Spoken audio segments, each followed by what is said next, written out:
Welcome back to the channel, guys. I hope you enjoyed the first DIY installation video on the KOVE. It had some success, I think. So today we're going to be installing the rally tower, the Uncle Wang, the type B tower. He has a couple of them. It's A, B, C, D, I think. This is the least expensive one, but I think it's the best one they have because it's the lightest, it's the cheapest, and it looks pretty good. And the upper bracket is pretty mounted very high, which I like because I want to have my navigation very high. So yeah, so let's start taking off all of the front fairings. You know the drill. I showed it on the other video. So removing the front fairings is pretty easy and straightforward. All of these fast connection clamps, and then we'll start the build. So I never mounted this. It's gonna be my first time mounting it, so you guys will be doing it with me. I think it's gonna look awesome.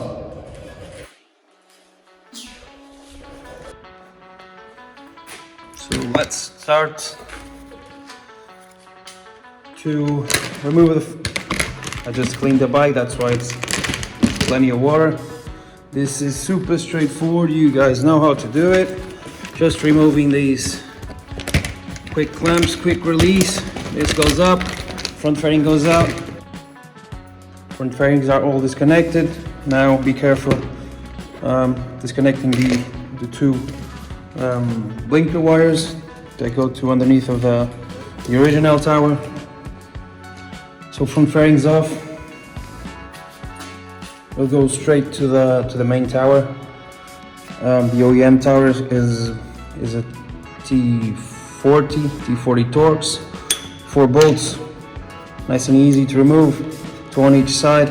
We'll remove the whole unit, and then with the whole unit out of the bike, it's easier to disconnect the headlamps and then connect them to the tower.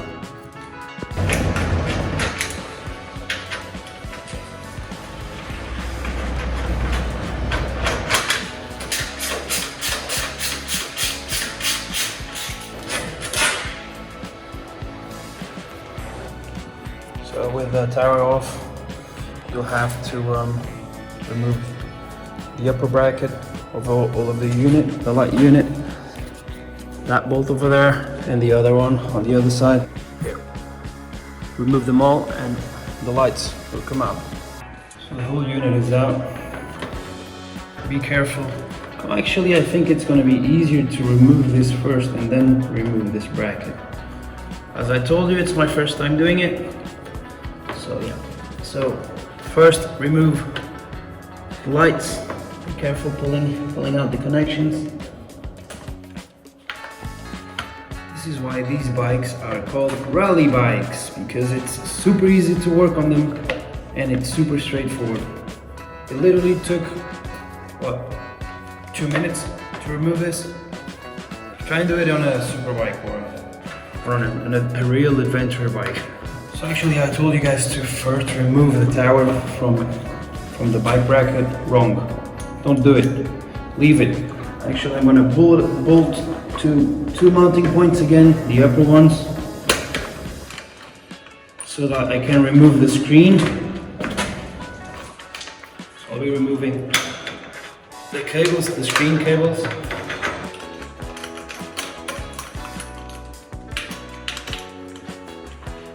Next off is removing the screen. Also basic, you just have 4 bolts, Phillips bolts. Remove the screen and it's off. So removing the screen, basic Phillips. Push on it. 4 points, 4 bolts. And up. 4. So now all 4 bolts are removed. The screen is a pretty tight fit, so try and snug your fingers. If you can't pull it out because of the cables, try and put your fingers from the lower side, you have a little space. You can like try and tuck the cables to give them a little, like a tiny bit more space so you can remove it. Don't pull on it like crazy. Try and put your finger in. No, out. If you put your finger inside it, you see, this is the only space you have. I'll try and show you guys. This is as much you can pull on it. You can't pull much more than this. So don't start pulling like a crazy. Don't start pulling on it like crazy. Just try and snug your finger in and disconnect it. And here you are. Screen is out. I actually have this 3D printed mount. I haven't removed it yet. I'll try not break it. I saw people removing it. Yeah. So, not a big deal. It goes out super easily. For people in Portugal that are seeing this this DIY, I can give this for free if you guys want to. Malta aí de Portugal que esteja a ver, se quiserem este suporte em 3D para porem aqui os tablets, para porem aqui o que quiserem, mandem-me uma mensagem. Eu ofereço-vos isto. Sou de Lisboa, portanto, quem quiser vir buscar, está aqui, está pronto a ser montado, está aí para vocês, ofereço-vos isto. Bracket is removed.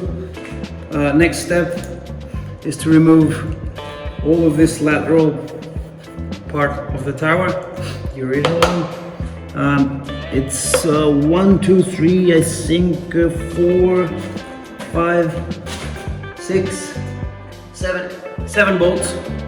So you can open it up, remove the cables, and then split it open and take it out. Removing all of these torque screws and trying not to lose them would be good. There you go. Here.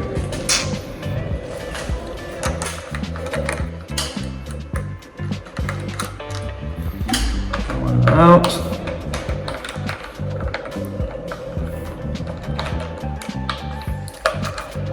Should be good. Just be split open. Yep. It's good to be open. So I actually had to remove other 4 bolts, 1, 2, 3 and 4, because it has a bracket inside that clamps these two together, and then you can free it open. We're cracking it up free, so all these mounting points are completely free and unbolted.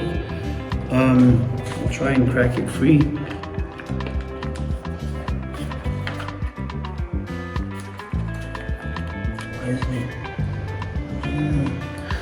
Okay.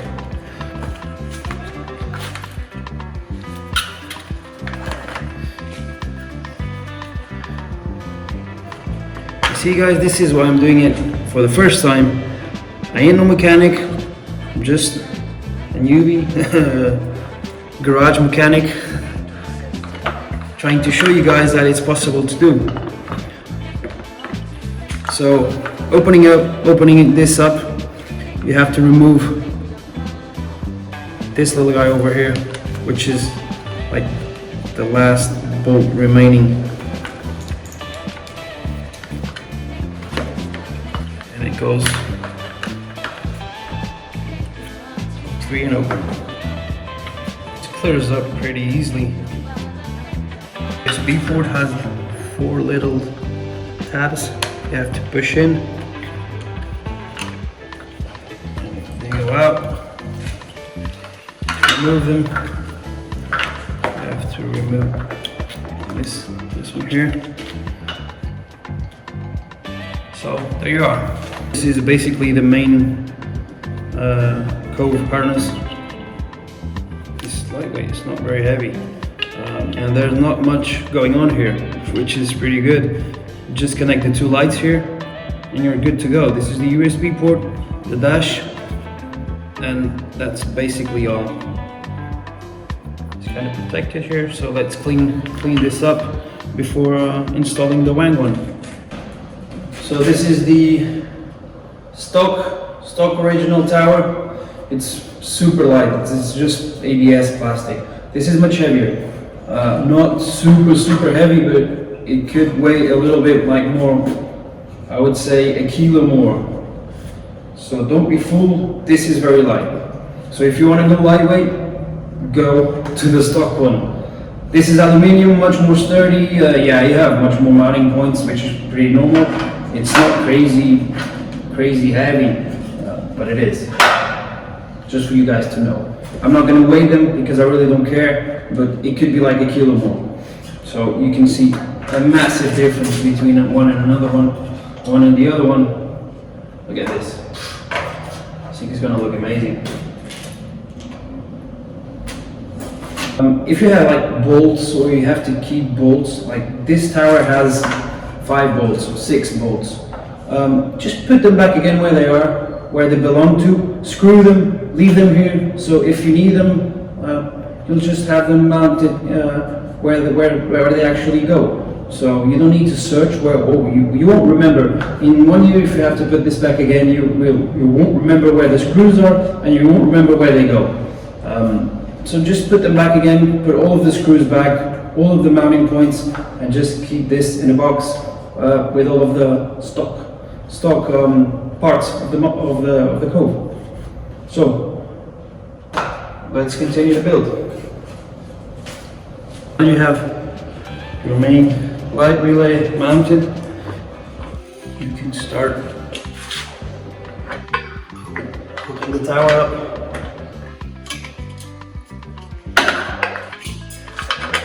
To the frame.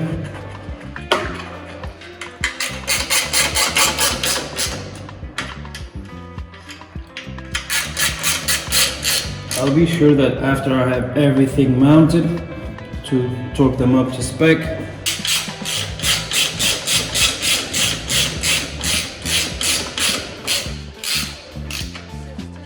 You can actually use the stock USB port in the tower, so just feeding it in from here.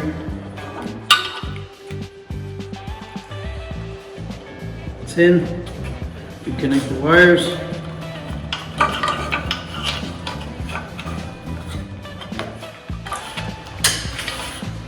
Tower is all bolted up, and before you start having a panic attack, thinking, why the hell does these lights just don't go like plug and play? I'll explain to you why. You actually have to remove all of these, I don't know what these are called, like anti-vibration dampeners. These little guys, you have to remove them and put it back again where they belong. So I actually bolted this up. I have to remove these 2 screws, bolt this up. You have the upper mount one, and it's good to go. It's looking pretty good. It's called silent blocks. That's what it calls. So you have to put these silent blocks in the exact same position as they would fit in the original mounting points. So you just screw them on tight. There you are. Then you can put back in the stock headlight unit. And back to the original mounting points. There's one over here, one over here, another one on the other side. Now that all of the lights are connected, we'll have to start connecting the dashboard. To connect the dashboard, you will have to get the OEM tower and actually remove these little inner anti-vibration dampeners, because you'll have to put them here also. So there's 4 of them. You just remove them, super easy. and you have to place them the exact same place in the Uncle Wang's tower. So mounting the dashboard anti-vibration dampeners, they go in like this. So this flat side goes next to the screen, so it has this effect. It's like a little dampener, so that vibrations, with all the vibrations, it won't break. You just insert it on from the inside. This and put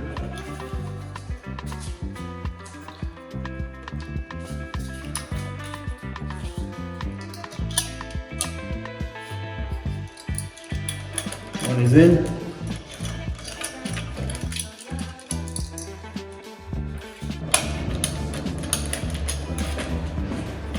You can then from the back side plug the connector, the screen connector.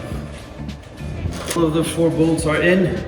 So actually now to tighten the screen, press a little bit on it because the anti-vibration have to be in place and not being screwed onto the metal. So they should be going in a little bit. So this one is going in. The upper one also is dampening. Now it is.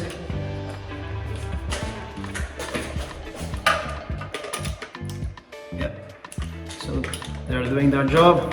You can screw them. It doesn't need much torque.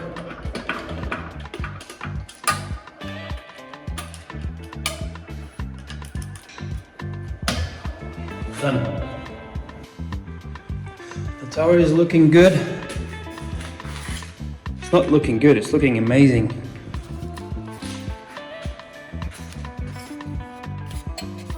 Now don't forget to connect. Be careful, don't take your time on doing this. It has to do a little click. Put the rubber seal in. It's good to go.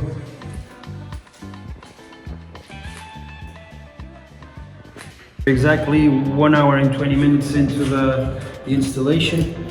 It's looking good. I'm actually putting some zip ties before putting on the front fairing so that all of the cables are nice and organized and aren't jumping around, or could be like cut here because these are sharp corners. 30 seconds and it looks tidy and prevents any cable from jumping around it and being cut. Seriously, this thing looks amazing. Thank you, Wang, for making this affordable and looking nice. Super sturdy. It ain't moving. It's not moving at all. You can bang on it. You have plenty of mounting points. 1, 2. These are all brackets, inner brackets. Another one, another lower one. 4 to the bike frame for you guys to see. Good quality build. You have a RAM mount. What more can you expect? If you have one RAM mount, you can put your phone, like for GPS and navigation support. You don't need much more. You don't need to put like a TV on it. So it looks amazing. I'll just put the fairings on. Double check all of the bolts.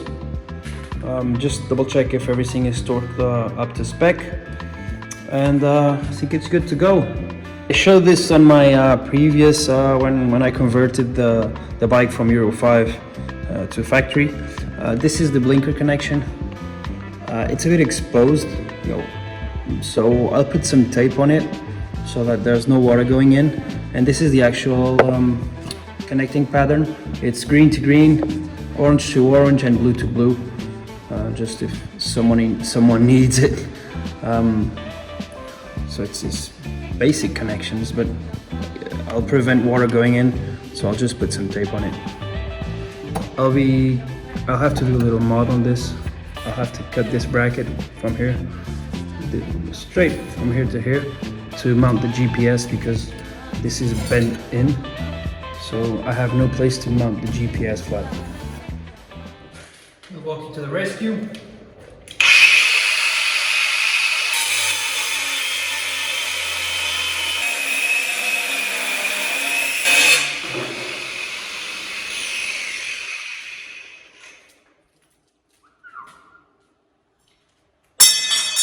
What?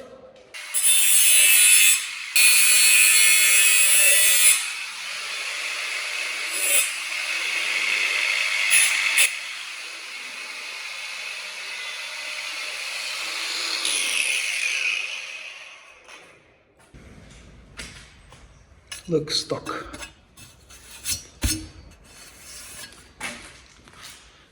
Tidy cut. It's the bird. Time to mount the GPS. So GPS mount is on. This is the last bracket.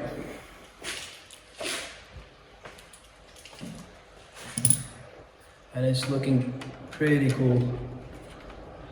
I don't know if I'm gonna get used to not seeing much in front because I have the GPS, but still, I went for a ride yesterday and I had my GPS mounted too low and it was horrible. It was dangerous, horrible. So actually I think I prefer not having so much front visibility, but still having GPS navigation easier.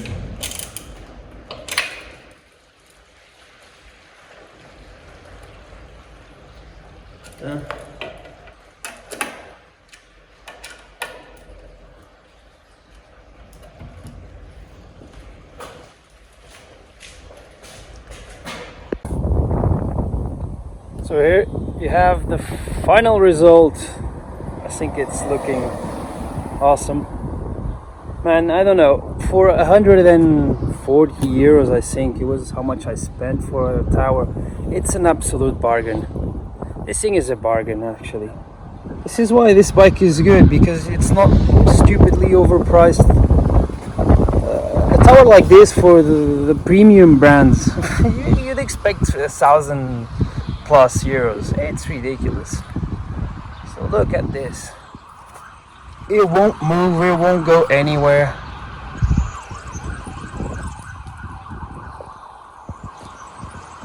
Here you have all your navigations. You can see the road in front. Looks epic.